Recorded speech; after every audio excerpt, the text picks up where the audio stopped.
In the name of Allah, who is most merciful, the specially merciful.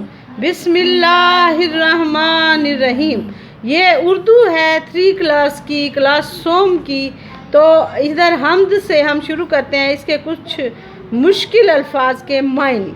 तो पहला word क्या है हमारा, अल्फाज क्या है, अज़मत। अजमत, अज़मत का मतलब क्या है, बड़ाई। बड़ाई। कुदरत, कुदरत का मतलब है ताकत, इख्तियार।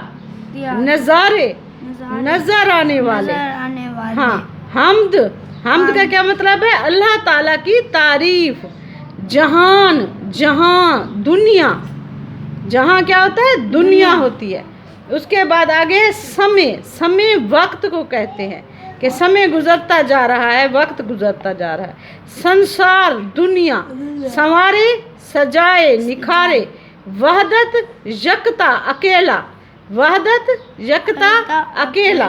तो नीचे ये अशार हैं, अशार की तशरीह पढ़ लेते हैं, ठीक है। 2 अशार की तशरीह या 1 अशार की आज हम तशरीह कर लेते हैं, ठीक है। खुदा की कुदरत के हैं नज़ारे, ज़मीं पे फूल, आसमां पे तारे।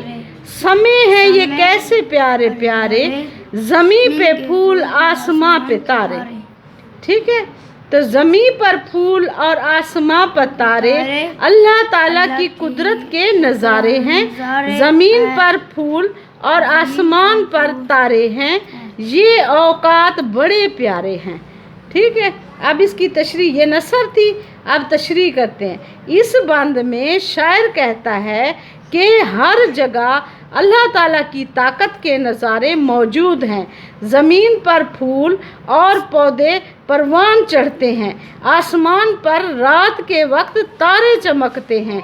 इनमें अल्लाह ताला की कुदरत के नज़ारे मौजूद हैं।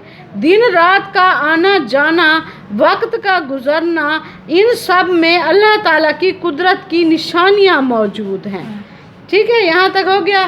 कल इंशाअल्लाह इससे आगे पढ़ेंगे।